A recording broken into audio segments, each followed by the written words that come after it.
you're muted. Make sure the stream's working on the thing. Did you do your checklist? That's what we're doing right now. Wow. Where are we on the checklist? Pot down mics. Begin recording audio, which I'm ready to do. I'm getting notifications.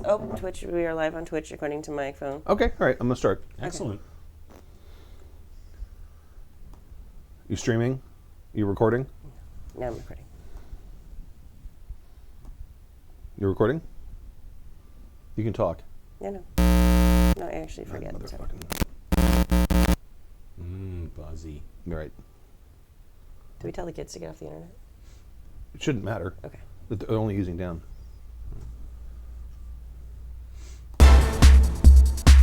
Music is running. I'm in Max. You are listening to Happy Jack's RPG podcast. My internet is loading super slow. Max. Pursuing the RPG hobby with reckless abandon.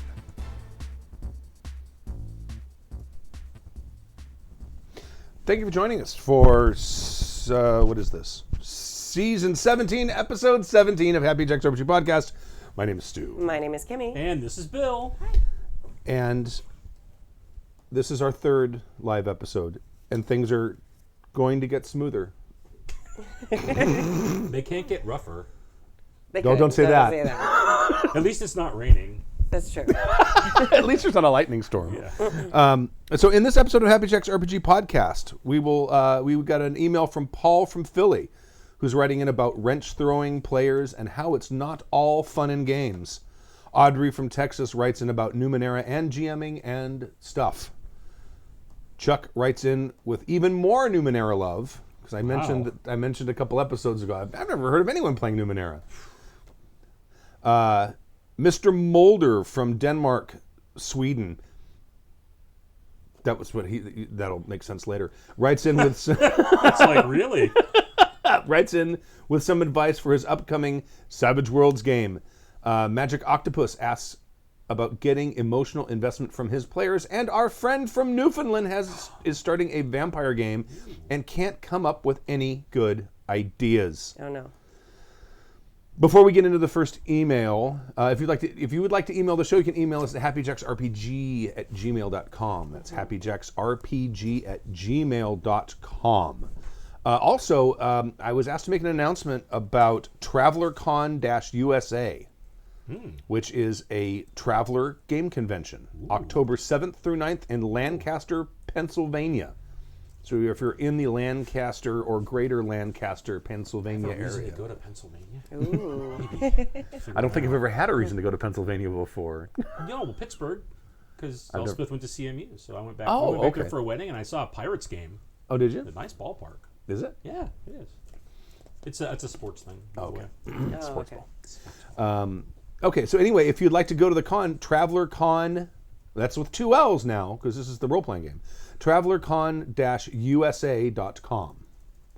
Because I guess Traveler with two L's is the English way of spelling it. Traveler with one L is the Sure, if you're unclear as to whether it's an English version, just throw in an extra letter. Yeah. Yes. Usually an E at the end. Or a U. Or a U. Or U. Those are popular. Yeah. An extra vowel is always popular. Right. So before we go on to the first email, it is time for the tip of the week. Does anyone have a tip of the week? Or we're going to skip the tip of the week? I can do tip of the week. Okay, do a tip of the week. All right. Here, let me play the tip of the week intro. Okay. I'm so excited that we're finally getting all our sounds on the board. That has a whole new milk dropping? Twitch-inducing thing for me with the baby, no crying. So this tip of the week actually comes from a Facebook conversation I'm having with a listener. And he wrote me saying how he tried my go-to with at a convention where the people don't get to see the character sheets before they sit down.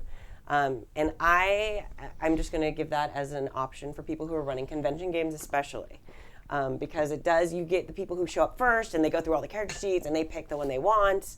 And it really kind of lends an element of surprise. So basically you put all the character sheets in a folder or something else that hides it, and then you put a symbol or something like that on top of it, so they can get something about the character, but it's not necessarily like the whole rundown. It's like it kind of, gives the min-maxers a little bit of a little bit more to work with. Sometimes they can't just pick the most powerful character that they can lead and kill people with. And this listener actually did musical instruments. on their cool. folders, which is really cool, and it tied in with the story and stuff like that. So that is going to be my GMing tip of the week. If you are trying to run a con game, try that and see if it works for you and see if you like what it does with your game.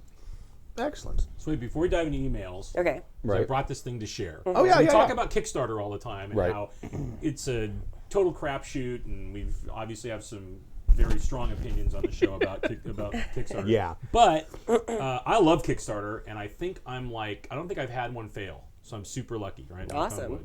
And this is the latest one that came through. So this is this If you awesome. want any pointers on ones to pick to break that record, let me know. Okay, I will. That's good. I also like everything I've gotten.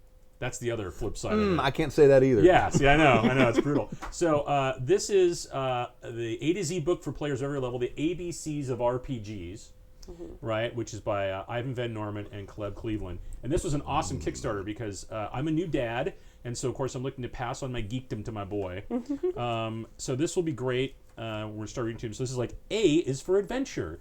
May you always be on one. And B is for book, the source of all our fun. And basically it's a whole kind of like fantasy D&D thing, and it's great because you can tell that these writers and the artists are definitely super geeks in terms of D&D. It's like O is for Owlbear. This one's name is Chris.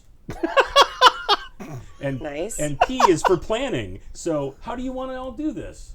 And it's great. Like there's just amazing stuff. And then one of the advanced stretch goals they had was an activity book that I also got, which was awesome. Which is like mazes and coloring, and I mean it's nuts because the thing is they don't really tell you what they are here. You're just coloring them. So for example, I don't know if you can kick me to that camera, but Yes. like so you guys can see it. But like obviously, that's a lich, right.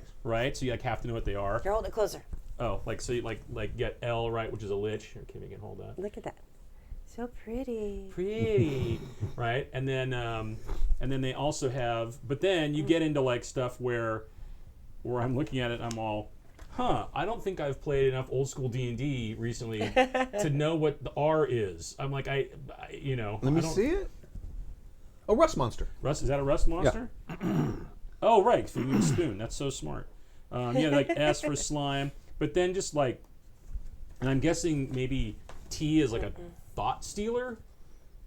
I'm thinking it is. I'm not sure. Maybe. It looks like a duckbill platypus is about to eat your dreams. I'm not sure, but it's awesome, right? So it's just this great stuff, and this one also has like fun stuff like paper doll things, and Nice. so it's an activity book too, and word searches, and it's super cool, and a really great sense of humor.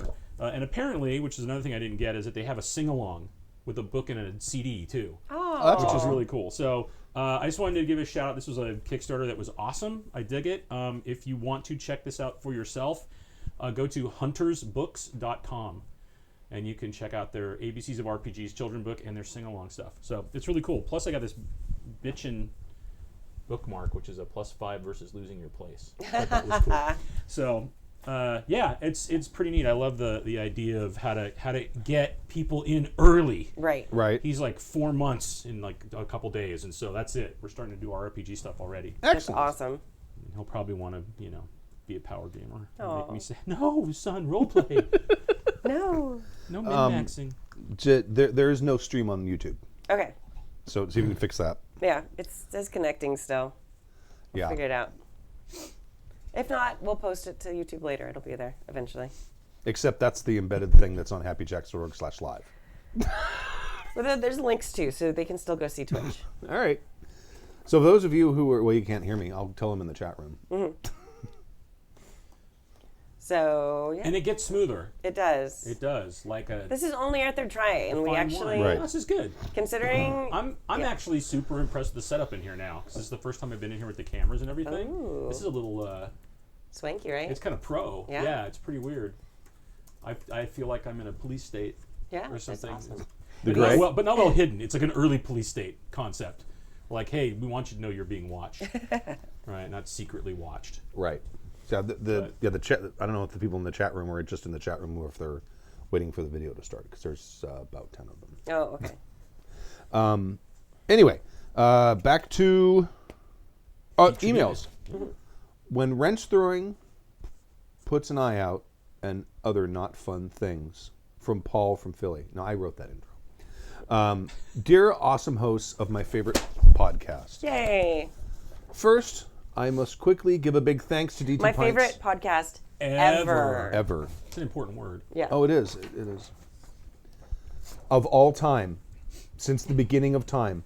First, I must quickly give a big thanks to DT Pints, who organized and keeps JackerCon going every year. Yes. Yay. Not every year, but like every quarter or every. Yeah, like it's like happening there's a lot always some now. JackerCon thing happening. Yeah. It seems crazy. As someone in the area who has a severe lack of gaming cons, I appreciate the opportunity to be able to try out all these systems and play with other GMs and players. Heather, thanks for an awesome Traveler game. It was nice to finally be able to play in a Traveler game and in such interesting universe.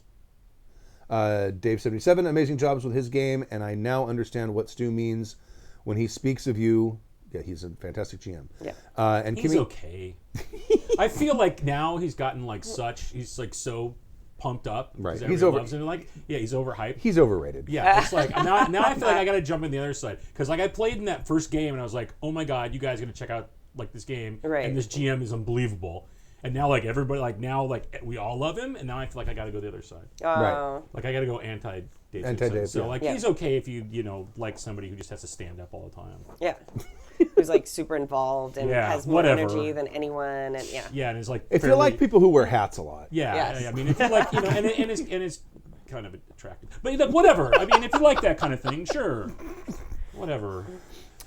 Charming personality, too, if you're into that sort of thing. Whatever. Kiss her. I've heard. Yeah.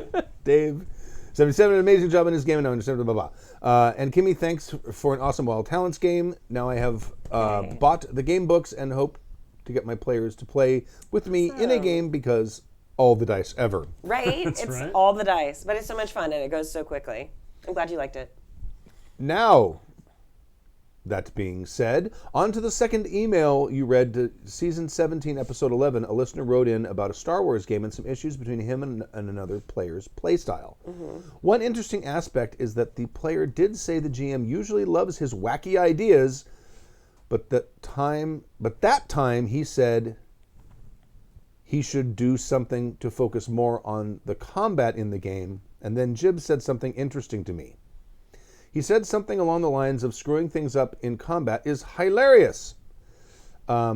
This reminded me of a situation I have been having now through 2 campaigns as GM, and the same player who always wants to do something wild and crazy, and usually to the group's detriment. For example, let's say they find a boat to take somewhere, Death Island, let's say. After a lot of haggling, they settle with the boat captain to take them. One of the players doesn't want to pay, so he sets the boat on fire. It's funny the first time. But then this type of thing keeps happening. Don't like the king the rest of the party is working for, so let's stab him. Tense situation with the villain, where they're trapped. Let's interrupt the player trying to talk their way out of the situation and tell the villain that he is a son of a troll and a donkey, etc., etc. It has gotten to the point where the other players are always getting into meta arguments about the player and his character always screwing things up for the sake of throwing a wrench into the works. I think there is some merit to their points, but I don't want to tread on player agency, but all the same, but at the same time, everyone else at the table is also entitled to have fun as well.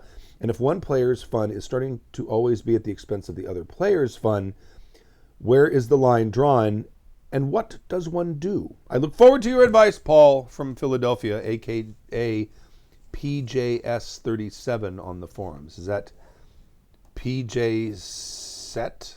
Is that Leet speak? No, I think he owns 37 pairs of pajamas. Oh, He's everyone just- needs a he's proud. hobby. It's like PJs. 37. Boom! Boom. Right. Footy. Now, are they just asking? Is the audio okay? Because that's what I switched the board over. They're not saying we sound blown out. Let me check. Just ask them real quick. Find out. Let us know. Tell us how the audio Yeah. is. Is it crisp and clear? And I'm also letting them. Syllabants. Yes, this is my Her Universe Imperial Officer uniform cardigan, which I wear to work a lot, and only super cool kids recognize it. I was excited to see this as a topic. Being a wrench thrower. Yeah. This is exciting. Well, we got a lot of wrench throwers, and I think wrench throwers, when you're sitting at a table with a lot of very passive players, and you've got one wrench thrower, you're very thankful to have that one wrench thrower. Sure. Sometimes. If you're sitting at a table with a bunch of passive people, I'm saying if you've got a table where it's like, lead us to the adventure, please. We don't see it. Where is it? Point at it. Okay. I'm talking about that. You know what? I know. Those tables, Sure. and having that one guy who's like, oh, I'll go out and does wacky and crazy things. It's like, just do something. Right. At least something's happening. Right. And having had a few really passive tables, I would never turn a wrench thrower away, because they can save your sanity in those situations. Right. Now it sounds like he doesn't have a passive table. Probably right not. from the examples he's giving, right? But to me, two things immediately pop to mind. One, whether it's because of the wrench thrower or not, if the party is doing things like going and trying to hire a ship and then burning it down when they're not happy, and going and talking to the king and then stabbing him when they're not happy, like, why would anybody ever want to employ them or work with them, right, or be near them?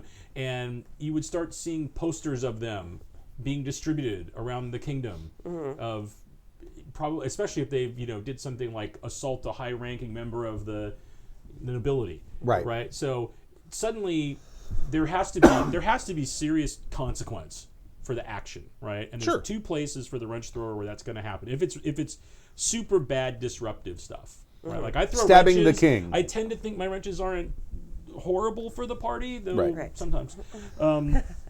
Well, mostly your wrenches are to keep the GM on his toes. Yeah. Whereas, I don't want you to get bored. Right.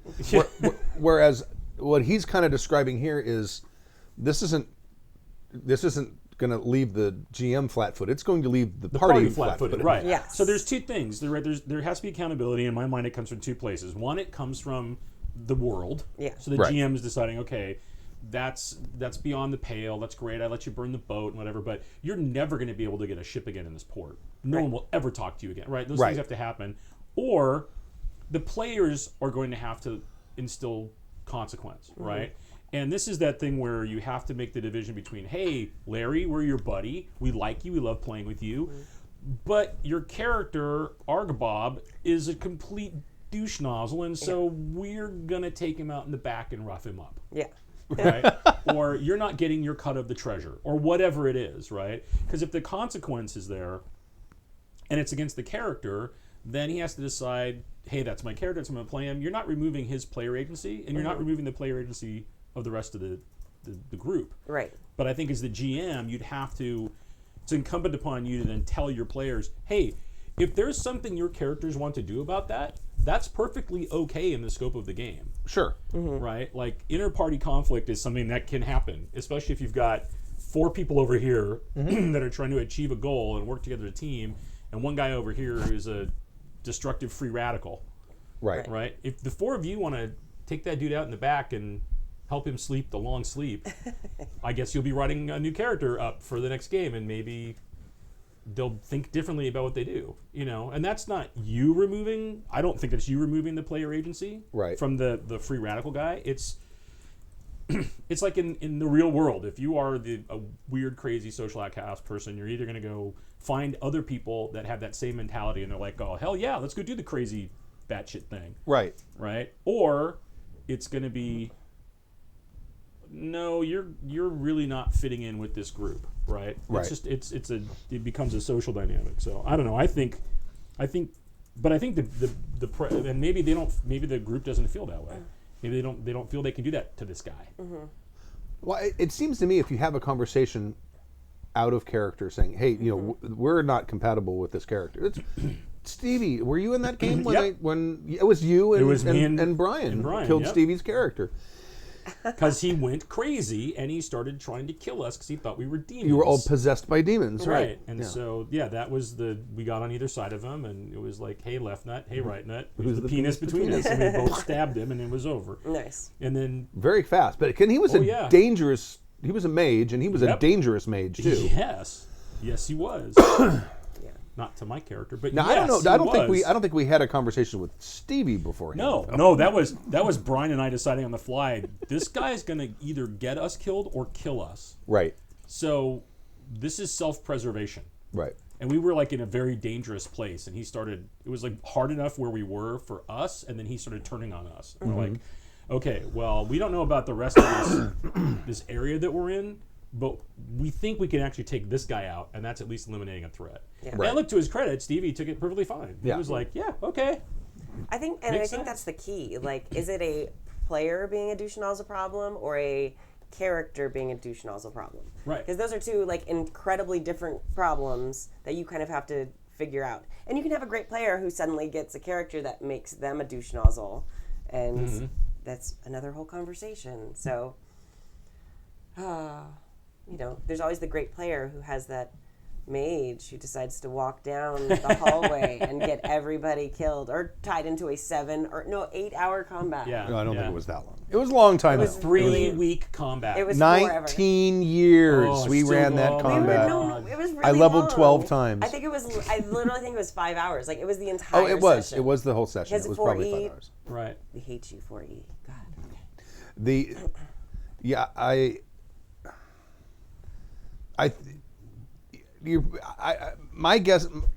My suggestion would be to have a conversation with the player, with the other players. Talk to the other players first and see where they are, and see if maybe some sort of in-story thing could happen to maybe tone the character down, maybe get him to come to Jesus, or maybe do a hey left nut, hey right nut thing. Sure. Or just retire the character as batshit crazy. But yeah, I mean, I understand, and probably as the GM, when you're like trying to come up with interesting story ideas, and then all of a sudden,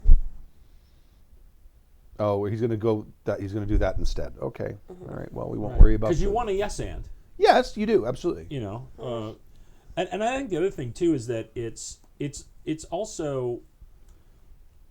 I mean, do you think it's worthwhile having a discussion with the wrench thrower on the side and saying, look, like, I'm not trying to take your player agency away, right? But I just want you to realize what you're doing is like super disruptive. Yeah. Right. Right. And you could even say, look, for me, the GM, whatever, I'll figure it out, I'll roll with it.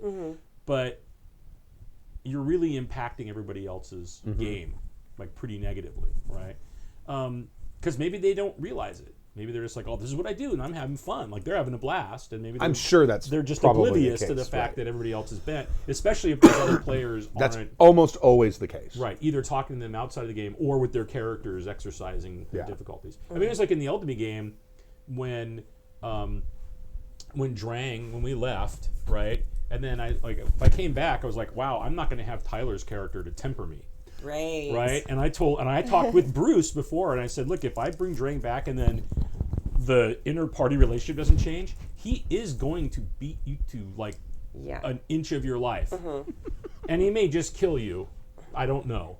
Right. And Bruce was like, yeah, if that's for the better of the story, that's awesome, dude. Like, he was totally down. Right. But then story stuff, it didn't make sense to bring the character back. But that's the kind of thing where it's like, we had a dynamic that there was a lot of tension in the party, right? But there was a kind of a peacemaker in that as well. Yeah, Tyler's character was like lukewarm water. Yes, he was. He was the Derek Smalls fire of the and group. ice. Yes. So I think that good players that have known each other for a while hopefully can have those conversations, right? Yeah. But and maybe maybe your wrench thrower, Paul, doesn't even recognize that they're doing it, right? Maybe he's just like, oh, I'm doing this thing and I'm having super fun. So either somebody talks to him, so he's at least aware of what's happening, Right. right? Or you have to empower your party to have their player agency as well. Right. And then that can make for a super interesting story. It sure can. Absolutely. And put some consequence. Put some consequence in the world. You didn't talk about if you've done that or not. Because the way I read that paragraph or the examples, it just sounds like this guy comes in, screws up your world, and then like goes upon his gleeful way, and you're left holding the wreckage. Right? And it's like, man, things should be bad for this party.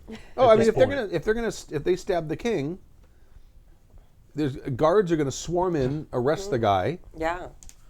maybe arrest him, maybe just outright kill him. Sure, and if they somehow got away, like he's committed regicide. They're after this guy. Oh, yeah. The whole freaking kingdom is after him. Mm-hmm. Right? Absolutely. And he's going to have a vengeful son who's going to be sending guards after guard, royal guards, Sure. armies, and all kinds of things to Right, go find him. or maybe he's going to have a vengeful like head of the king's guard who's coming after him, and maybe a thankful son. We don't know what the relationship was. Right, yeah. See now, you know, can you turn it into an opportunity? Sure. Yeah. Right, but yeah, that's kind of tough. It is. And also, so here's a question. I'll ask this. Because he's talking about there's merit to their points, but he doesn't want to tread on player agency. But at the same time, everyone else at the table is also entitled to have fun as well, right? So it's like you get to that balance of how many people are having fun in any Sure. situation. Right. So does that how much does that weigh into the discussion? Like, should he just boot this guy out of the game if he doesn't change his ways? Because he's got 4 people over here and 1 guy over here? I mean, that would be like a final, like after you've tried everything else, if he's still ruining the fun for everybody else. But you have to really also have like honest conversations with them at that point too. Is it like, is it your perception that he's ruining the game for them? Maybe they're all having a blast and you're just not knowing that, but I doubt that. You could probably read that. But Right. Well, I would not I in would this leave one. it to 'cause reading. They get into meta arguments about Yeah. the player, Right. right? So that's That's yeah, true. it's pretty gnarly. But yeah, if he's ruining the fun for everyone else, which it sounds like including the GM, then eventually at some point it's going to be like that breakup conversation. Right. You know, you're a really cool guy and all, but it's just not working out, you know, with the group. And Right. it's not you, it's us. No, but no, it's it's you. really you. No, it's really you. Totally you. Now that's the one thing I wouldn't do. I wouldn't say it's not you. It's us be like, oh, dude, it's you, It's you. right?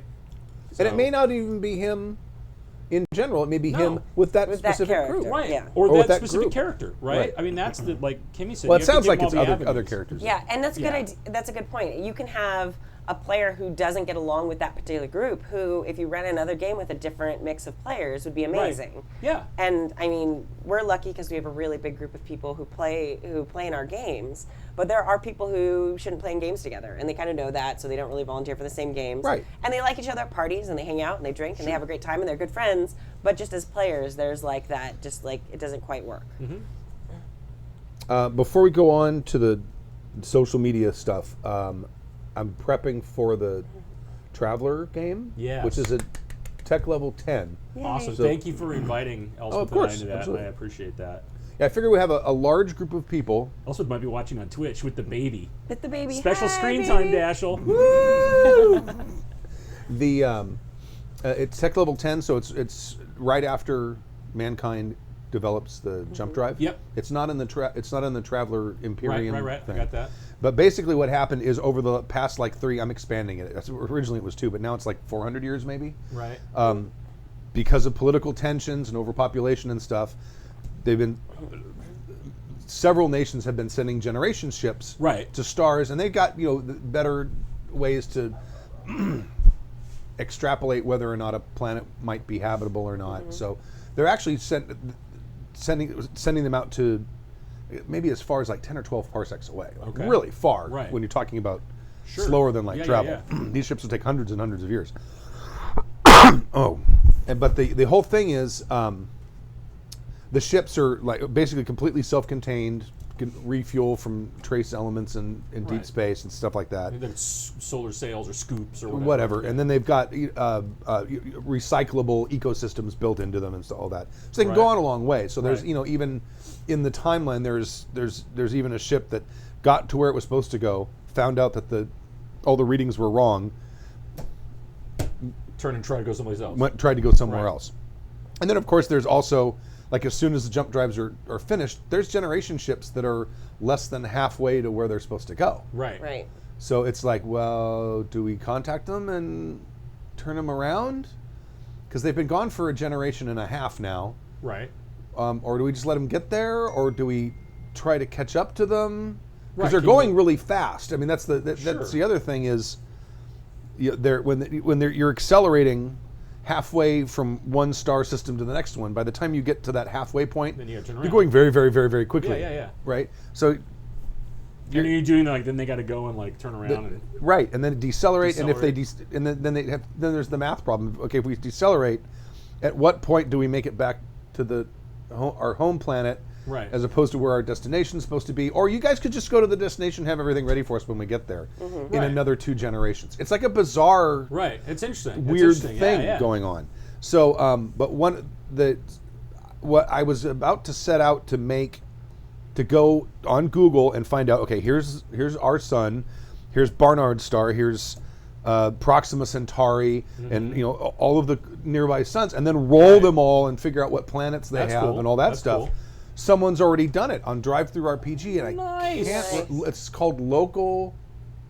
What was it called?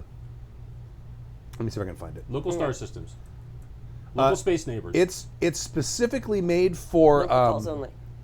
No. It's specifically made for a sort of like generic OGL version of Classic Traveler. Oh, okay. So it uses the same. It uses the number for the size and the atmosphere and the hydrographics, and then they left all of the social stuff out. Oh, okay.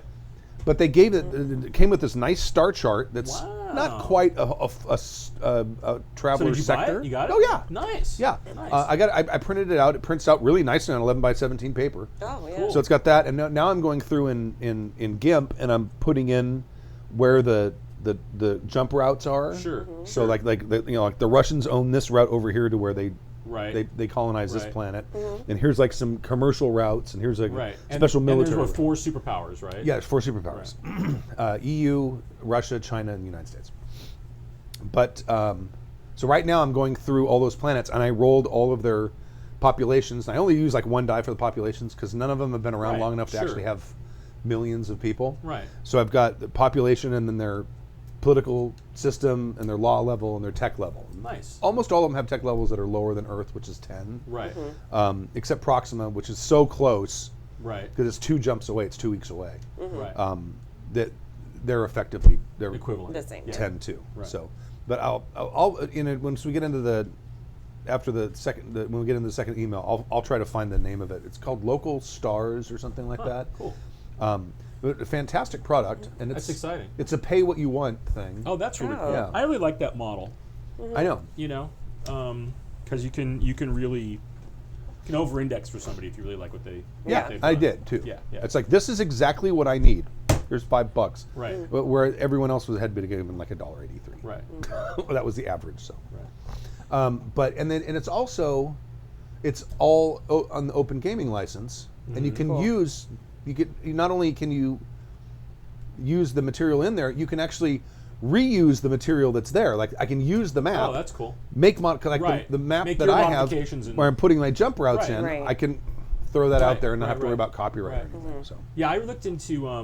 I've had a couple email correspondence with Mongoose about because I want to write some stuff for Traveler. Right. After doing my they have that my thing massive now. Star Wars project. Right. Right. Which actually I'm just waiting for the final PDF back from my incredible partner which is the power of our forums, by the way. Right. Yeah. Just saw it, thought it was awesome, sent me a sample, and now it's done everything. I completely rewrote the whole fourth section. So it makes better sense now. And then I'm just going to put it out for free because I can't commercialize it, obviously. Right. Right. But then that really got me like, wow, I've done that. I've gone through that whole process. Now I want to do that in the Traveler system. And they have rules for that. It's almost like it's sort of an OGL-ish type thing, but it's like a 50-50 split. And they what's it's called? put Is it out- called Travelers? It's Traveler's Aid. Traveler's You put Aid. it out through Traveler's Aid Society, right? Right. And as long as it's tagged with that, and it's got you can use their logo and everything, right? Right. And they give you all the templates, so it's really cool. But as opposed to just doing like stuff in Third Imperium or star-based stuff, whatever, what I kind of want to do spiritually the same thing I just did, but I want to take some other genre almost and put it in there, right? Okay. So it's like, and I kind of want to have this main thing doing like Lost Worlds or Forgotten Worlds or something of Traveler, and the idea is like, here's a planet or here's a star system, and they're tech level 7, Right. and here's what that is, or here's one that's like super advanced or whatever it is. So you can have things that are, I could do like Western, or I could do fantasy or whatever, and and you still maintain all your IP and everything when you Right. write for that. So I can do that and put it together and still have the world and it's really cool. Like the rule sets for doing that stuff is really neat. So if people have suggestions, I asked this on our forums too, and had a couple people are back on in the Traveler rule set what you would want to see, right? As you know, whether that's fantasy or steampunk or Wild West or like whatever Right. it is. I'm interested to see where they feel a gap would be filled Right. by doing something. But you know, I think it'd be a fun project. And the nice thing is, I mean, you could come up with a really fleshed out world that could be a whole campaign setting in and of Oh yeah, itself, absolutely. That's the idea. or it could be a planet Yeah. that other people that you know a People do whatever they regular want with, yeah. that a regular science fiction game finds. Right. Yeah. Yeah. And that's kind of I think how it'd be presented. It's like, look, you can use this as a whole setting for yourself. You could run a whole thing like this if you love Traveler, or yeah, use this as a planet. In your campaign. Hey, look, we found Westworld. This Yeah. is crazy, or whatever it is. Right? People on the Twitch chat room are like, "Yay, Western!" Western. excited. Well, you know, I love Western. I love Deadlands. I just backed the new the 20th anniversary Kickstarter, and Shane's amazing, and so I love the Deadlands system too. But yeah, Western could do some pretty fun stuff that is different than what they do. There is They're actually very horror bent. there's an adventure I bought for Mongoose Traveler First Edition called Cowboys versus Xenomorphs. Oh, nice. And it's got, I think it even has in the back of the book, it's got a few Old West careers. Oh yeah. It's Nice. got like Fallen Woman and I have a whole list Cattle Hand because or before something. I did Star Wars, I was going to actually do something like a Deadlands. I was going to basically skin Deadlands into Traveler, and then I realized I love Deadlands too much. And Right. and I like all their stuff. I'd rather just do that. Right. But I actually have a whole list of Western careers and Oh, different yeah. things to do. Nice. And I mean, and which the is pretty fun. Traveler system is, Super flexible. yes, and it's a really good, very intuitive system. Yeah. I've just been, go ahead. Oh no, go ahead. I've been reading through the new Traveler book. Yeah, the 2.0. They've done a few changes. They got Yeah. rid of that sort of fluid initiative thing Yeah. that they had in the first edition, which is probably a good idea because it was kind of a neat idea, but it was Yeah. a little slowing down. But the I'm looking at building ships because I bought Highguard too. Yeah, it feels like they cleaned up the shipbuilding rules and stuff too. Well, they don't exist in the Yeah. core book, In but the core they, book, yeah. they seem to be a little more manageable. Yes, yeah. There was a Frederick- lot of math. Yeah, before. Frederick69 in the Twitch chat room is suggesting a near space setting. So it's like orbit, stuff in orbit. Oh, that's and cool. He's also suggesting bears in space. Bears in space from the Ursa Major system. Sure.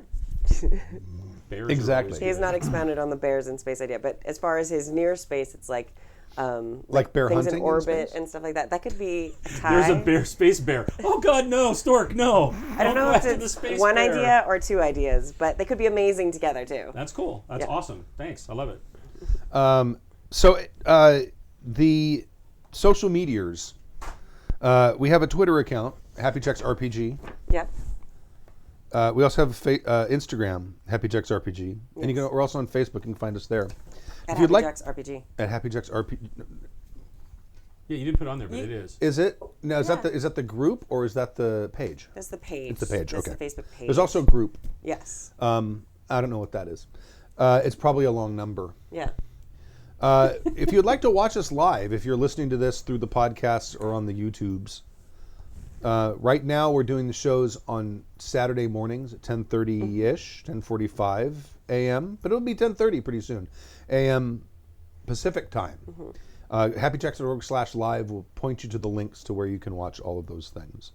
And we've got to get the YouTube channel working because they have a schedule, and then people are like automatically there for it. It's awesome. I know. Then also, week 2 of Operation Why Listeners Make When You Know Listeners Have You Want to Make. If you would like to help the show, go on social media and share 2 links that are Happy Jacks related. Maybe it's a YouTube video, maybe it's the show, maybe it's a particular episode that you liked. Yeah. Maybe it's something else that I can't think of. Our forum, or whatever that might be, share 2 links on social media of your choice. And I thank you very much for doing that. Yeah, and use the hashtag HappyJacksRPG, and we will look for it, and maybe we'll give a prize up. We could try. Yeah. I got some. I got a stud finder. Okay. What else I got? No, it could be something we have to find right now after sitting in the. We'll get something other than the space. stud finder. We'll find a good thing. I have This some thing is stuff. killing me. Hold on. Yeah, we'll find good getting stuff. a lot of pop and Maybe crackle. a game book or Yeah. Oh, like actual stuff people want, Stu. they. What? You know, maybe they don't This want. is a good stud finder. Okay. It works good. Okay, I right. used it to find studs in the walls. Sorry. That's macabre. Macabre? Well, where else are you supposed to? You gotta hide bodies in the walls. If you hide them, you bury them. Dogs dig them up. Yeah. That's why I don't have dogs. Dogs are the best. What are you talking about? I didn't say they were the best. I just don't have them. I have a lot of bodies in my yard. Okay. Yes.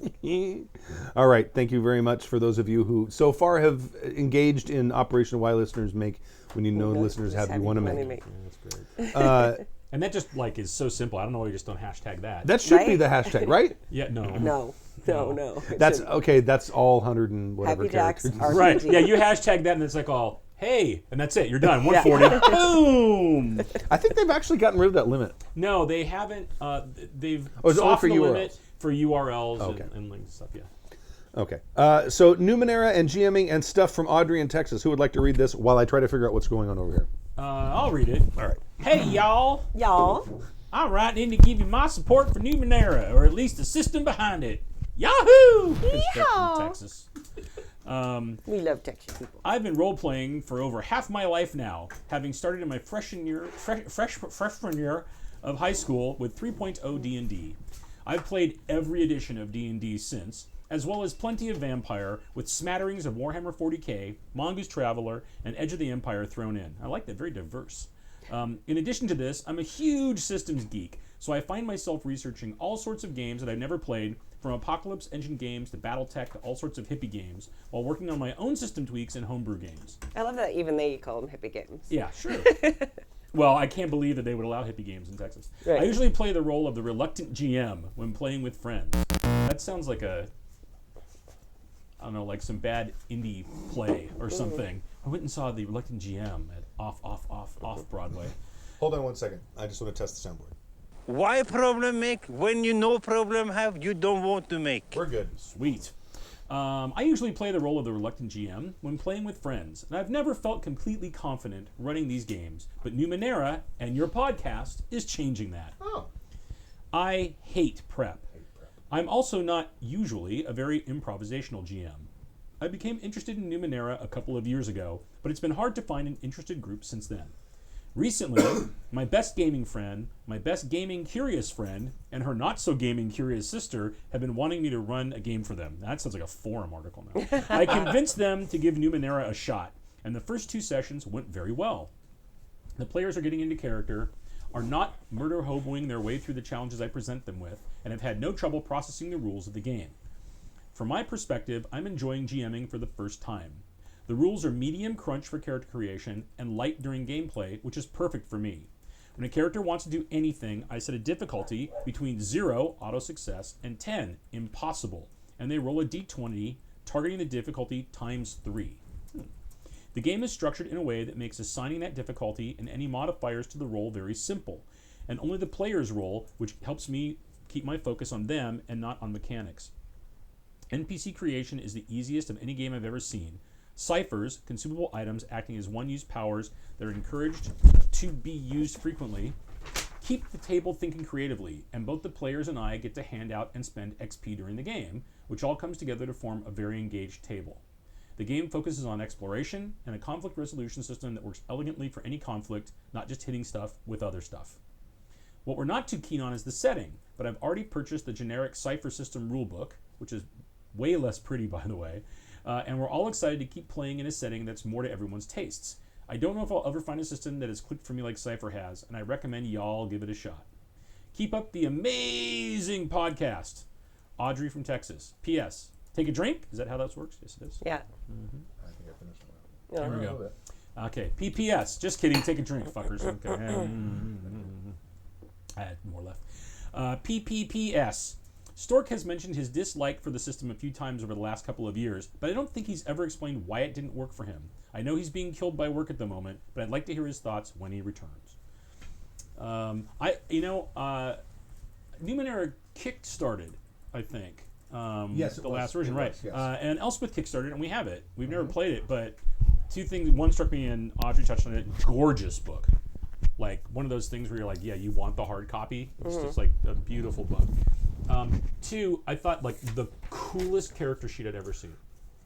The character sheet's a threefold. Right.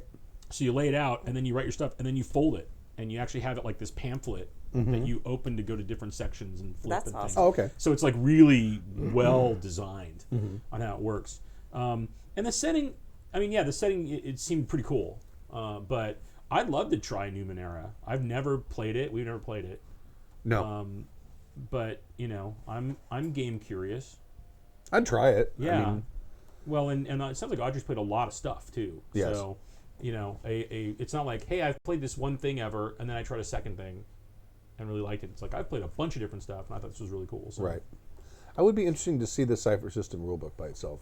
The Without generic the- rule book, yeah. Without the, because there's a lot of hype around it when it came out, because it was a very Right, pretty ar- rulebook around Numenera. about Yeah. Numenera, and I remember Stork and I were talking about it, and about the setting. It just seemed kind of. It's got to like really be your cup of tea, or it isn't. Yeah. No, and if it is, then man, it's awesome, right? But yeah, seeing what the actual digging into what the rules are underneath it, and do you like that basic rule set? You know, maybe that's a thing, is like making something that's Cypher System, which it sounds like, you know, Audrey's going to do, and then, but we're going to make it a world we want to play in. It's pretty cool. Yeah, I mean, I think it'd be interesting. We've talked about that before, and I don't know if it's something that we would do as an actual play or not. Probably. But you know, having We should do everything as an actual play now. everything. I painted. I know we got to use it. We gotta that, use I it. know. We have curtains. Yeah, I came in, I didn't even recognize it, but I'm like, what happened? What? It's like professional. What? Oh my god.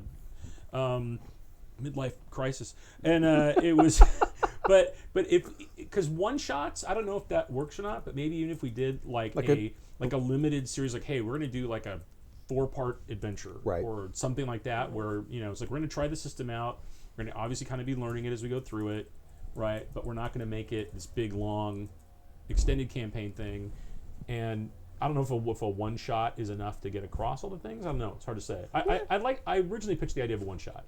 Right. But I think there were some good reasons we didn't do that. Okay. But I don't know. But I think it'd be really cool, because we talk about a lot of systems. Right. And now with the new magics of the internets and the twitchings and the streamings, I think it'd be pretty cool to just say like, oh, hey, here's this game, Yeah. right? And that might be a really good way for us to get, especially if it's one shots or short things, for us to have some of the GMs that we play with. Right, like DT Pints or different people, like try to work out a way when people are out here, or with local GMs that haven't done a lot of that stuff, Right. to say like, oh, hey, just come in and like, whether it's a one shot or a short run, in a system that you feel you know really well, Right. right? And then we go like, great, we've talked about GURPS a ton, Right. right? But have we ever done an Actual play? No. Right. I've not done an actual play. Yeah, yet. so like doing like a, you know, like a, even if it was a one shot or like a 3 session or something short, right? You know, could be pretty cool. And then when we talk about that, we say like, hey, this is what we mean when we talk about that. Yeah. Right. Because I think that's fun to watch and pretty instructional. Yeah. There's my absolutely. idea. There's my idea for Ta-da. for that. Ta-da! Well, and we're lucky we have such a cool like conglomerate of people who Yeah. are specialists in so many different systems. That's right. Like, yeah, Yeah. Display their talents and these cool games. that's right. That'd be awesome. Okay. Thank you very much, Audrey. And now, the next email about Numenera. Damn, we better play Numenera, man. We got like, Well, I mentioned the fact that I don't think anyone is anyone even playing that. I know everyone said the book was really pretty, but yeah, there we go. I think that's always we all. Just so said it was apparently pretty. two. There's two. Two people. 40% of our emails are about Numenera. Yes. It's huge. It indexes through the roof with our readers and listeners. Awesome. All right. Numenera play from Chuck. Esteemed and honored Jackers, and the rest of you also. On episode 1712, Stu, Tim, Gina, Kimi, and Samantha touched briefly on Numenera by MCG. They didn't bash it, but they did damn it with faint praise. The best they could come up was, it's a pretty game. I feel compelled to defend a versatile and fun game that has a depth of crunch and freedom of narrative. I'm one of the players on a podcast called Mysteries of the Ninth World, a Numenera live play. Hey. Very nice. And one of the fine live play games found in the Redacted Files podcast, shameless plug. Additionally, the grand team at the Fandible podcast called Numenera for their long shot campaign. In addition, I run a Cypher System fantasy campaign weekly. Wow. Yes. Yep, I like this system. I think a lot more folks are playing the system than you think. Keep in mind, your circle of gamers is vast, but the circle of all gamers is even larger. That is very true. I feel called out. Yeah, we're a little called Well, out. there's on at least two people playing. I feel like there's a carpet and we're on it. The Cypher System encompasses the strange, every story is true somewhere, Numenera, the world in a billion years, gods of the fall, the gods are dead, you're the new gods, superhero, fantasy, sci-fi, and more coming. This is a system that easily adjusts to many types of play. Monty and his team did good work on this game, and way beyond its beautiful art. Sounds like Happy Jackers need to play one of these games. Good thing we just talked about that. I volunteer to run one. You pick for you, or hang out if you like. Think about it, drink on it, then do it. hang out. Thanks for all you do. Respect, Chuck. Chuck. Thank Chuck, you, Chuck. where do you live, Chuck?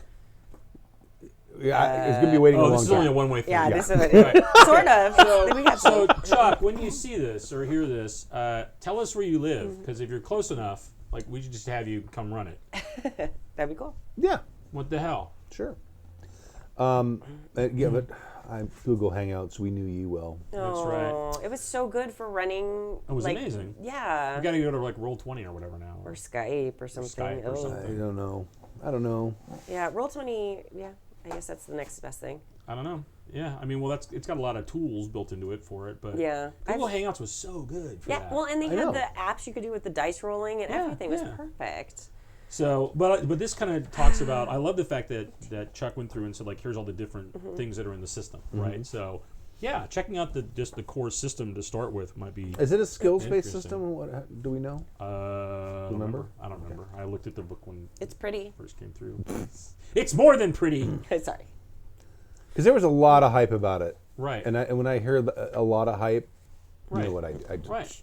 I just start. It's tuning like that girl you see and you're like, man, she's hot. Then you find out she's a scientist too. You're like, whoa, she's more than pretty. That's what they're saying. it Right. is. Right. They're saying it's just more than. It's not just a pretty book. It's smart and it's got like substance. Right. Semi-urgent for upcoming That didn't work. That didn't No, work it at all. works fine. That didn't It's work. fine. No, It's all right. That's fine. It's fine, which means it's totally not fine. Don't ever buy that. By the way, guys, FYI. when Oh, she tells you it's fine, And it ain't fine. No. the chat room troll, I would have gotten rid of him after the third message. I know. I was kind of having fun though, and then it was too much. I was paying too much attention. It was too much. No, it did, yeah, act like an asshole, you'll get banned. Semi-urgent for upcoming Savage Worlds campaign from Mr. Mulder from Denmark, Sweden. In Sweden. Sweden, Denmark, Sweden. Hey, you marvelous bags of meat and knowledge. Wow. And hello to the mighty fine Kimi or Sam or Gina, you guys and your women.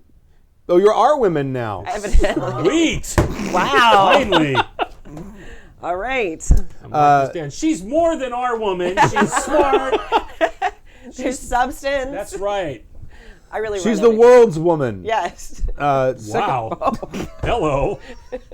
She could be Denmark, Sweden's woman. Second-time writer from the world's happiest nation, Denmark. You know, the capital of Sweden. See why I did that? That's why I fun. did that. That's fun. I'm starting up a group of experienced players out in Savage World my own Savage World setting. I have only run a one-shot, Deadlands Reloaded, but I'm confident I will be the greatest ever. Awesome. Yes. We begin on the 30th of this month. So if there's a snowball's chance in hell this might be discussed before, I will be grateful. And very surprised, obligatory FU from Stu, thanks. Did I do that? I'm not mean. Did I say that? Did I say I don't know. Drink. I'm It's from Denmark. What the hell? Maybe he just watched that angry episode. Maybe, yeah. Probably. Yeah, he's seen one. He's like a one. Yeah, he was furious. I'm thinking starting out with a flashback.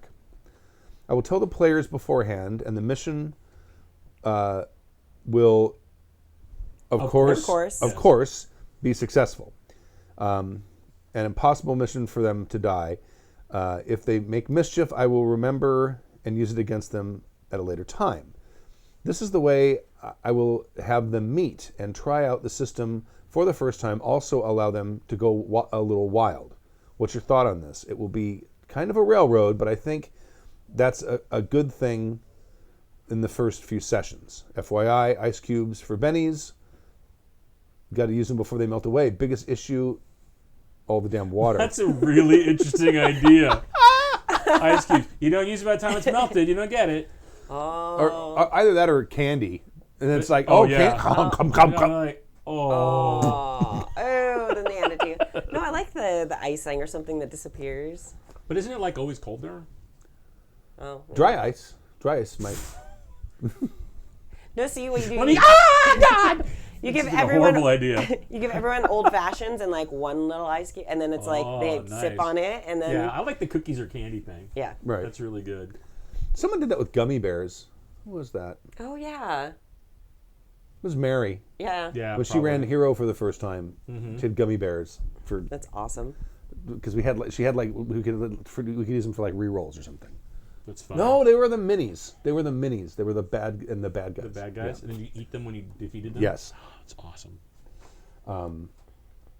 Thanks for a great show. Jackers rules. Mr. Mulder. P.S. GURPS rules. Which will go, yeah.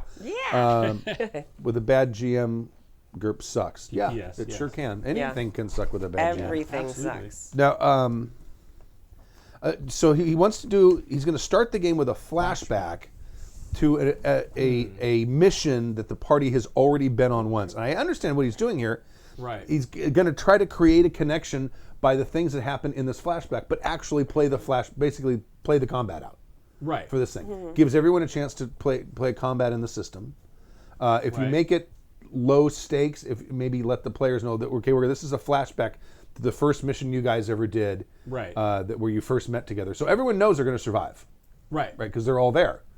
So I don't. That sounds like a pretty good idea. Yeah. I like the idea. I like it. It's an interesting idea because it lets him show the world a little bit too. And try the game out. And try the game out and things like that. And there may be stuff that happens in that flashback that suddenly might actually create bonds between the characters. Right, Yeah. right. And I So and so think- saves so and so's bacon. Yeah, and I think that's the biggest thing you'll get out of it is if it actually gives you extra seeds to use in the campaign. Right. Right? Like, oh, this thing happened and this got created, or Right. they ignored this person who was asking them for help, or like whatever it is, and then note that stuff. And then that becomes, like he says, like if they make mischief, I'll remember it, use it against them, right? We can also use it for them. Right. Right. But integrating all that's pretty cool. It's interesting because it definitely might.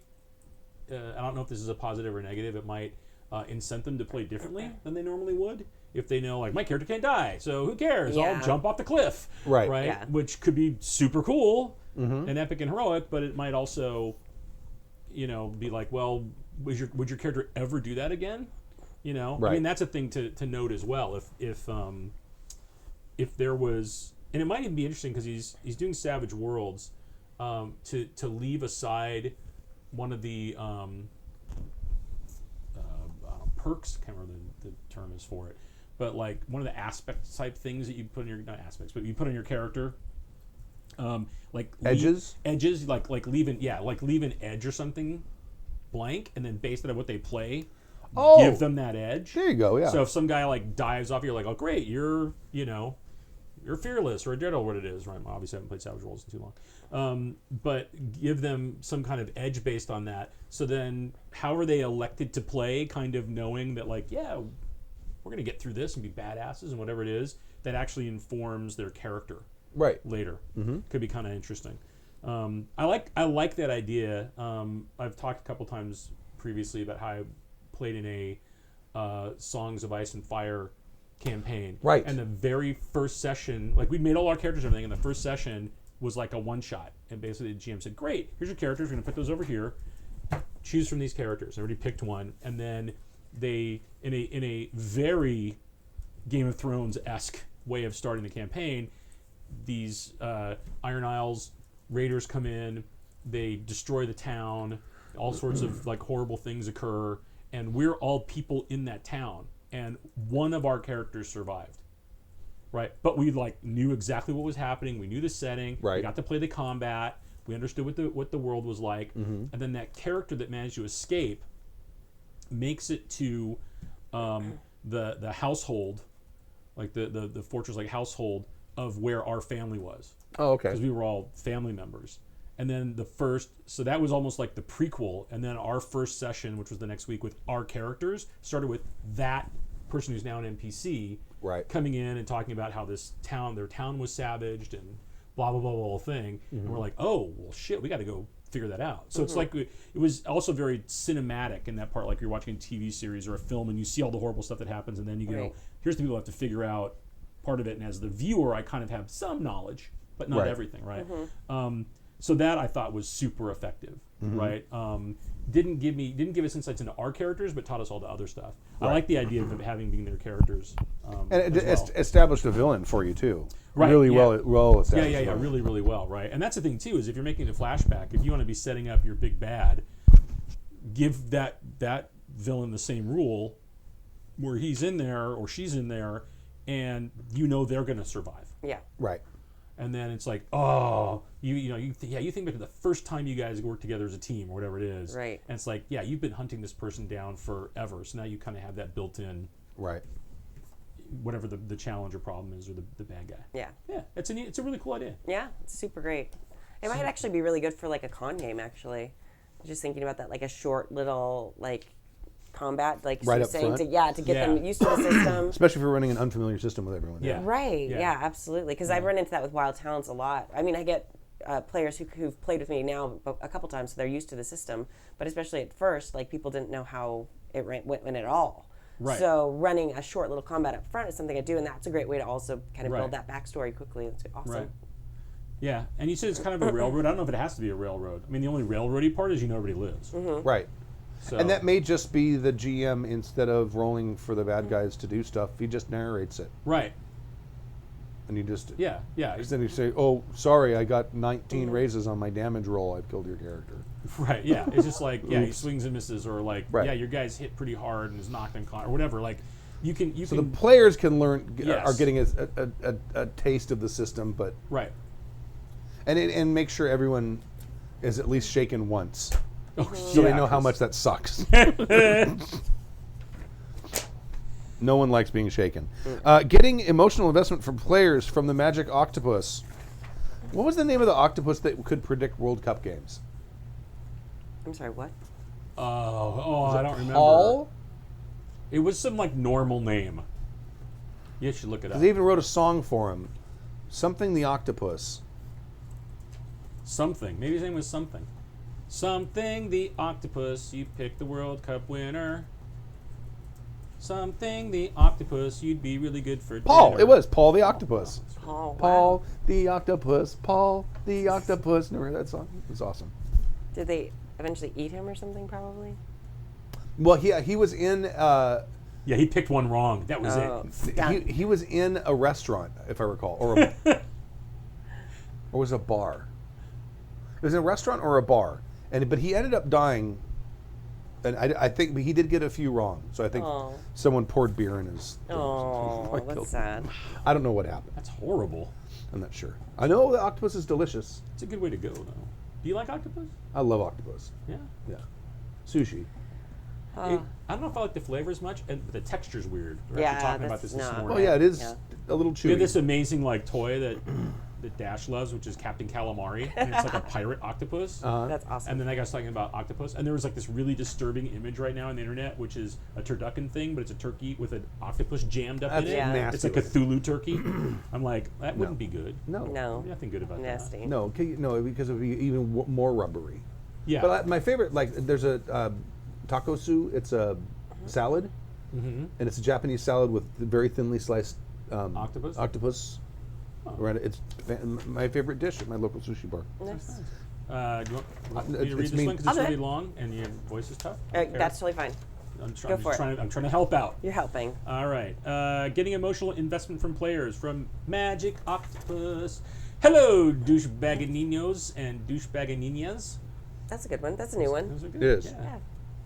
Muchas gracias. I have been running an Earth Dawn campaign for a while now, and the players keep coming back, so I guess they like it. I'd like to improve the game, however, and I need your help. Earth Dawn is a traditional fantasy world with elves and dwarves, etc. The ideology behind the world is that many of the old D&D tropes have been written into the history of the world so that they make sense. For example, there was an event called the Scourge, during which all races hid in underground caves, called cares, and while the world was ravaged by horrors from beyond, hundreds of years later, the horrors have largely left, and the people have emerged from underground. Not all the cares survived. This has led to a situation where the world is largely uninhabited, and there are cares full of monsters and perhaps treasure to explore. Oh, because they took all of their They took all their their wealth stuff with underground. them. Right. I'm enjoying the game, but there is one thing that keeps me from raising the game to the next level. I haven't succeeded yet in getting the players emotionally invested in the game or their characters. The characters aren't well defined beyond their abilities and race. The game, at least to me, feels a bit superficial. The usual solution would be to include NPCs from the characters' backstories into the game. However, the premise of the game is that the characters have emerged from their underground cave to explore the outside world and go adventuring, leaving all their family and friends behind. Thus, there aren't really any backstory characters around to mess with. I have one idea myself. Have a deity approach the character in a dream and give them a quest that might interfere with the group's other plans. This, I hope, would give the player a hook that would enable them to roleplay their character better. For the record, I do think my players, all three of them, can be good role players and aren't really just those I want to bash some orc types. They just need a nudge or a hook, and I think that's my job as the GM. What do you think? And do you have any ideas? Keep jacking the happy. Magic Octopus. That's good. I like that. P.S. Have you seen the Dungeon Fantasy RPG powered by the GURPS Kickstarter? Yes, I have. Yeah. Mook's How to Be a GURPS GM is an add-on. Oh. As a physical book? Yeah, as a physical book. That's awesome. Yes, I saw that on the tweeters. I saw something from Steve Jackson Games. I think they were looking at print proofs Yeah. of it. It was, if the project goes well, it might be big for the future of GURPS. Excellent. And then PPS, before Stu goes on a rant about an established company going to the Kickstarter route, pre-orders from distributors for GURPS books have been on the decline for years. The fact Yes. has delayed the GURPS Mars Attacks book and the Discworld RPG book for a while now. Fans have been asking for a GURPS Kickstarter for a while because they felt that there was potential in the marketplace for GURPS material in physical form. Now Steve Jackson has agreed and started this project to measure the market. Oh yeah, and that is not a GURPS is not a growth segment for Steve Jackson Games. No, that is that's- what no. he made. He gave us a fairly clear impression of that when he was Right. on the And- show several years ago. And as I recall, your biggest issue in terms of established companies taking the Kickstarter route is not a market test or here's something we've never done.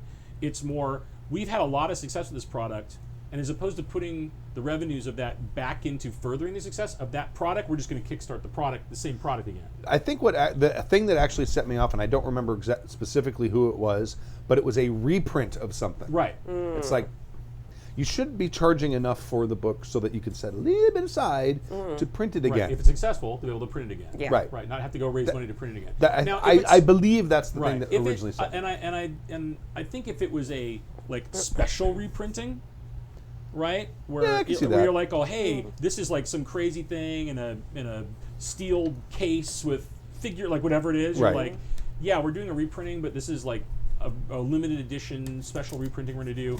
And because we found that we have some super fans that really want this kind of thing. Do we have enough to we actually didn't do it? anticipate doing that. Right. Right. So, yeah, I don't know. I think Kickstarter has become a super interesting and very viable model for role playing and board gaming. It's Right. also starting to become a marketing platform. Yeah, absolutely. Which, So you almost have to think of it differently now, like Yes. than Yeah. when it started. although still, if you're just reprinting a book, just save a Yeah. little money, just reprint Sure. a book. So, how does he get some emotional connection? My suggestion when he mentioned the having a deity intervene and give him a dream, why don't you just introduce an NPC? Just introduce someone Right. new that they Yeah. can meet that maybe helps them out, or that they help out, or who seems to be helpful or nice, and have them be there for several sessions until they get an attachment to them, and then kill them. Right. Well, sure. Well, yeah, absolutely. Then weeding up. Yeah. Right, then weeding the story. That's right. Playing on their emotions. That would be my. I mean, it doesn't necessarily have to be divine intervention to make this happen, Yeah. but give them NPCs with a little bit of depth. Not even have to be a lot of depth, but just a little bit of depth Right. that they see often. Maybe they need a guide, and maybe they're in a certain area that they, and they hire maybe a kid to be the guide for them, and he takes them through that. And he tells them about his family, and they trade stories back and Right. forth, and after a while, and all of a sudden, oh no, you wake up in the morning and the kid's not there. Mm-hmm. You'll know if you got an emotional investment if they go to find out where the kid is rather than going on the rest of their quest. Absolutely. Yeah. I mean, you can also either inadvertently or advertently. Would that be what the opposite of inadvertently Intentionally? is? Intentionally? No, I like advertently. Find out what you think the players would be emotionally attached to, right? And then translate that into the game, because they will map it onto their character. Yeah. Right. Yeah. And you can do that by saying, oh wow, everybody here, like, we all talk about what our favorite characters are in stories, and like I know everybody at the table really likes, the comic relief squire. So Yeah. I'm gonna put that in there, like they're going adventuring and like, well, yeah, you guys have to go on this really long journey. You can't actually take all your stuff. Here's this guy who wants to go out, and he's like, oh, he's kind of the bumbling guy or whatever, and everybody's like, oh yeah, Frank Wynn, he's awesome, ha ha ha, because that the players all like that kind of character, Right. right, and then you're gonna get buy-in from them, even if they kind of don't know it's going to happen, right? It can also happen inadvertently. I'm going to bring up a Kimi story.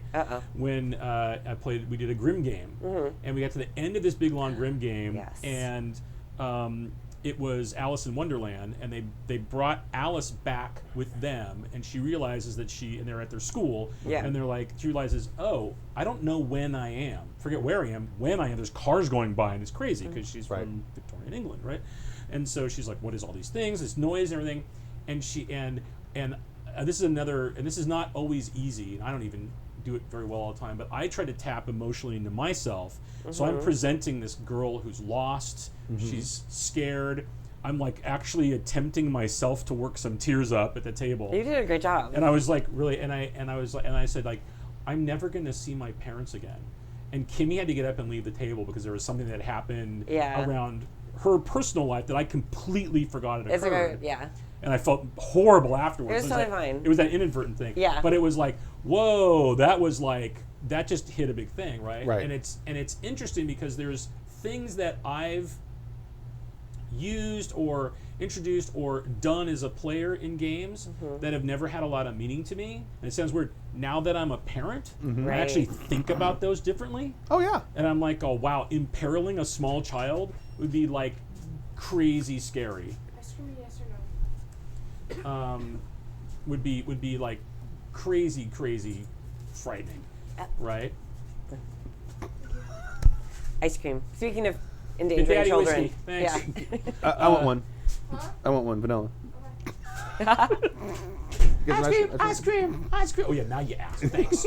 But I think like that's a whole thing too, right? And that Yeah. can be the kind of thing, like if like people at the table have kids, right? Like have a thing where like there's an orphanage that's being imperiled, and they're like watch them rally to like yeah. Yeah. defend that, right? Kids are like great for emotional connection and pulling Yeah. heartstrings. Especially to teachers and parents. Yes. Yeah.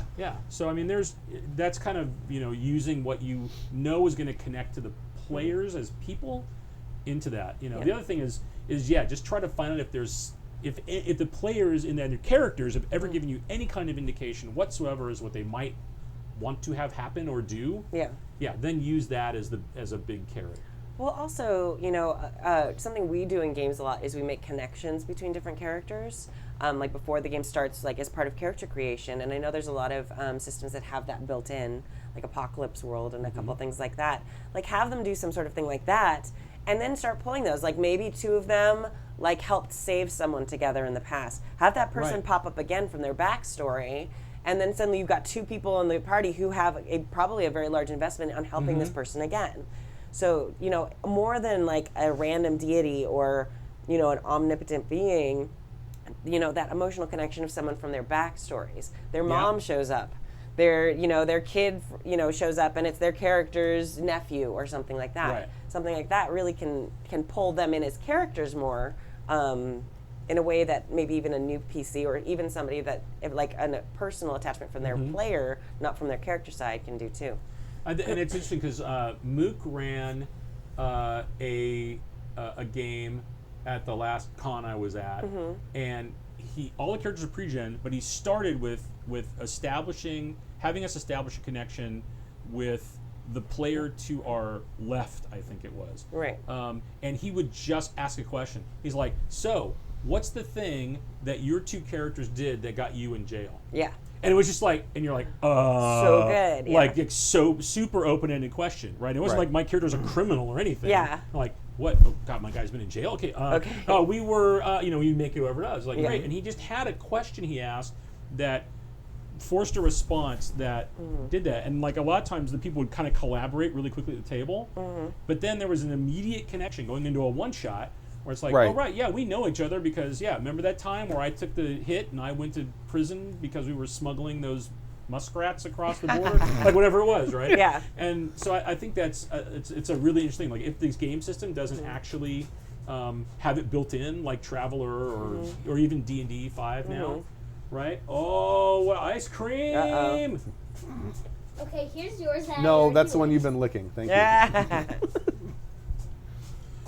You want to lick before I take? No. No, I've never licked anything you've offered me like All right. that. In one Then hand. dump it in his mouth. Do that. Um, Do you want to be trapped in here? we're actually doing a show, Zach. Yeah. Thank you. Shut the door. Leave it alone. It's good. It's fine. Everything's No, fine. they're stuck in here. Okay, they're fine. We're super professional. So I got ice cream. Yes. Yeah, whatever. Worked out well Steve's for got you. Ice cream. Whatever. Like the consolation prize. Want to lick before I eat it? Game ideas in a new system from our friend in Newfoundland. Well, thank you, Magic Octopus. Thank you. Yeah, Yes. hopefully that helped your octopus be more magical. Yeah. Hey, Douchetown USA's. Hey, it's my turn. Yeah, what are you doing? Oh, I'm sorry. Okay. Jeez. Did I- Hey, Dude gets some Douchetown. ice cream and he goes all powerful. I know. I read one, you read one, she read No, one, no. you read one, she read one. No. Didn't you read another one? No, you read one before I read one. I did? Again. It went you, Kimi, me, you, I don't- and then I went because it was a longer one because Kimmy's voice is bad, and Okay. she's reading the last one. I'm reading the short one. Hey, Douchetown, USA's possessive. That's fine. I have a topic I'd like to hear Don't you count. discuss. Don't count. Don't argue I'm with going me. to count too. It doesn't matter if I'm wrong. Fine, just do it. Do it. 3. No, I'm out now. 4. I don't know. I lost count. I Yeah, don't know. see? You can't even count higher than that. Go ahead, Kimmy. Do All right. it. Hey, Douchetown, USA. I have a topic I'd like to hear you discuss. How do you get a game idea for a system you've never run? I'm planning on running a vampire game in a couple of weeks, but I just can't think of something to run. I'm listening to your Moat of Sin game. Woo, woo. That's not in the email. And hoping to glean some ideas there. But right now, I'm simply at a loss for what to do. I simply want to run the system, but I don't have a decent way to start it up. Much love, your friend in Newfoundland. Newfoundland. Aw. Friend. He's our friend. Or she's our friend. I don't know. This person is our friend. I think we only have one Newfie listener. Yeah? I believe so. Wow. Represent. Well, I'll tell you how the Moat of Sin game kind of came up. And it came up the same way that the Ghostbusters LA game came up, which was I want to run something from this quote unquote franchise, but I want it to be in my hometown. Right. So with the Ghostbusters thing, obviously it's not going to be the same people. So it's a franchise. They they've Right. started Sure. expanding out and adding. Right. Which they talked about in the original movie. That's right. They do. They wanted a franchise. That was like their big plan. So and then I picked characters who I thought would be more sort of stereotypical LA characters. And everyone made characters that were just like that. And then and run a game in our landmarks, so it doesn't include the big tall New York skyscrapers and the horrible sequel that had the Statue of Liberty. Yeah, I didn't even think about that. No. I'm trying to think about that. But and then it's just mark it with the stamp of your local. I hit the table again. Sorry, camera. Mark it with the stamp of your local town. Now, there may only be 12 people in Newfoundland, so that may sort of limit. They're all vampires. No. They can't be because they have to eat. That's the whole problem. Maybe they leave to eat and they come back. Maybe. I don't Well, know how Great close Big Sea Newfoundland has is to 4 anything. members, and they're all from Newfoundland. So there's got to be at least Wow. So that's like 33% of the a third of the people are third in of this the band people that I in love. Newfoundland are in a band. Wow. Well, I assume they awesome. play venues there probably more than once a year. So Maybe. maybe there are more than I don't know. 12 people. I have no Yeah. idea. But I mean, It's new, so That's I don't know how many people are there. When I'm trying to come up with an idea, especially for something like that, and the vampire was the same way. It's like I wanted it to be like a limited area, so I put it on an island, which is a real easy thing to do. I kind of made it Catalina, Kinda. but kind of not. Yeah. And then I just kind of populated the rest of Los Angeles with people, and then just see what happens because I really had no plan when I ran that game. That's good because we wouldn't have followed that plan. I didn't. Whatever your plan was. I mean, I knew that there was going to be conflict between political players, but I didn't really know when that was going to happen and how it was Right. going to happen. So I just kind of Went with it. rolled with it. But if you can come up with an interesting premise, for vampire, the important things are you have to have a large population base nearby, or a reason for people to come to the sparsely populated place, which is why we had a resort island, right. where tens of Right. hundreds of thousands of people come there every month to vacation or whatever. And then you need to have a political framework for the vampires, and obviously that they give you that in the rule book. There's tons of books for that game. And then also, you need to make sure that you have the place sort of fraught with problems or potential dangers. Rival vampires, people who are on the verge of discovering what's happening, maybe some people who aren't as accessible that are kind of hard to get to, Yeah. or are very visible. Like you can't just, like let's say you suspect, let's say you're doing it in present times and there's going to be a presidential campaign or a parliamentary campaign in Newfoundland. I don't know if they have.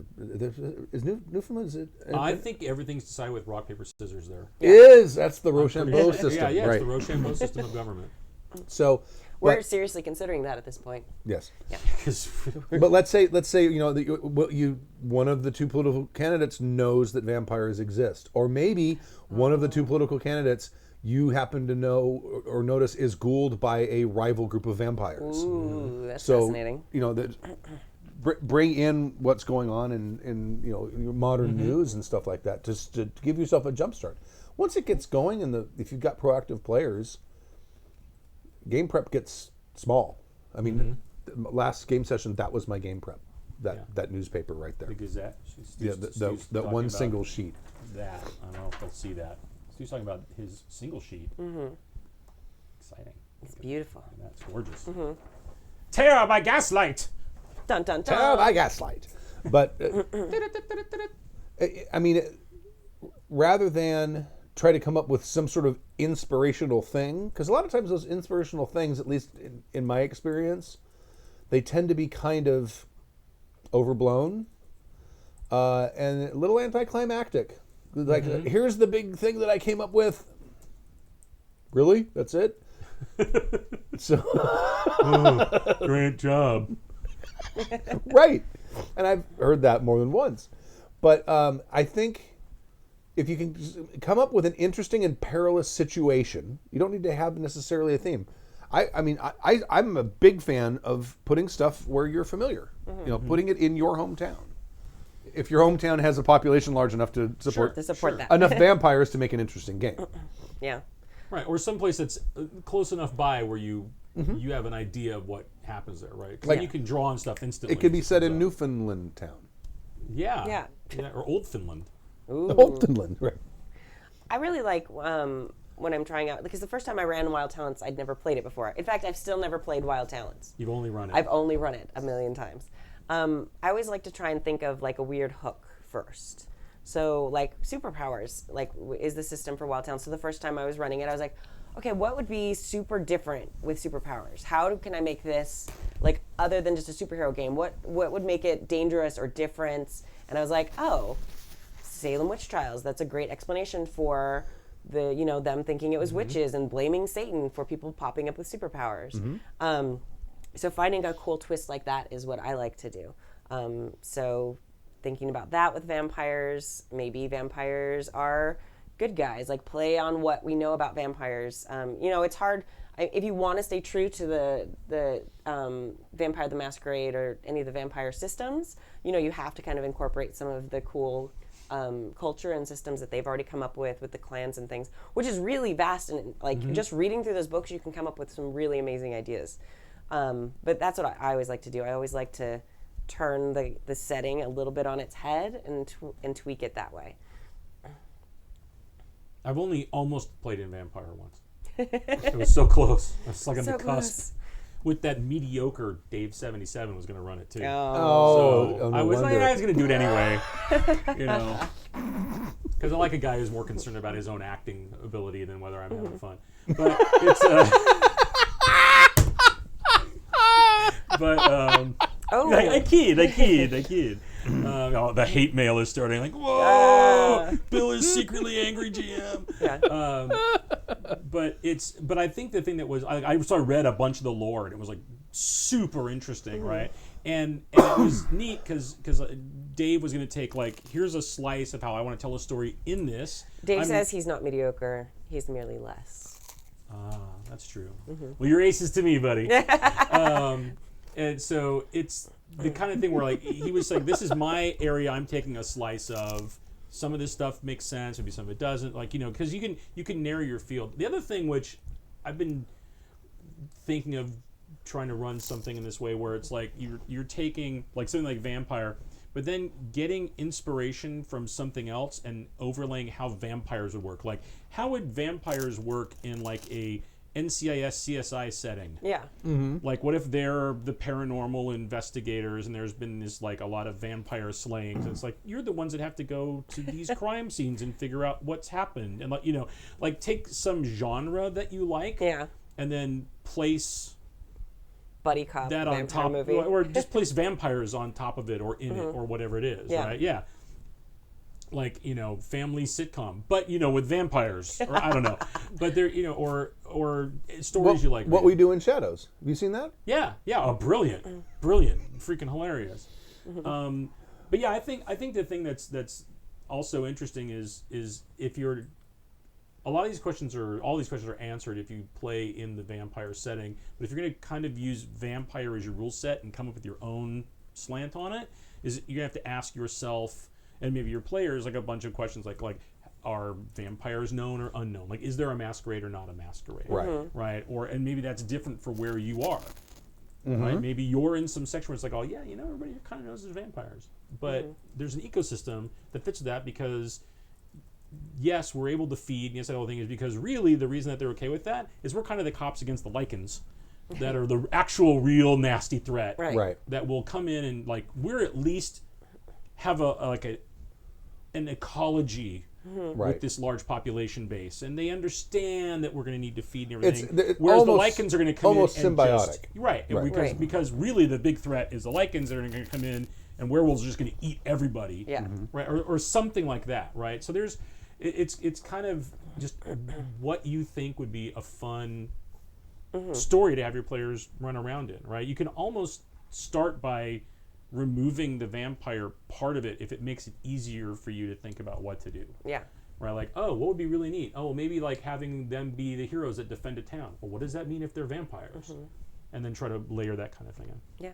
Maybe go back, take the like suggestion from that earlier email, have them play their like vampire ancestors, like have them make their characters, have them do like their first combat as their vampire like great grandsires or whatever, and then have them come back. So now they have like they are now weighted with they are the inheritor of this great dynasty that they have to now like live up to. Pretty cool.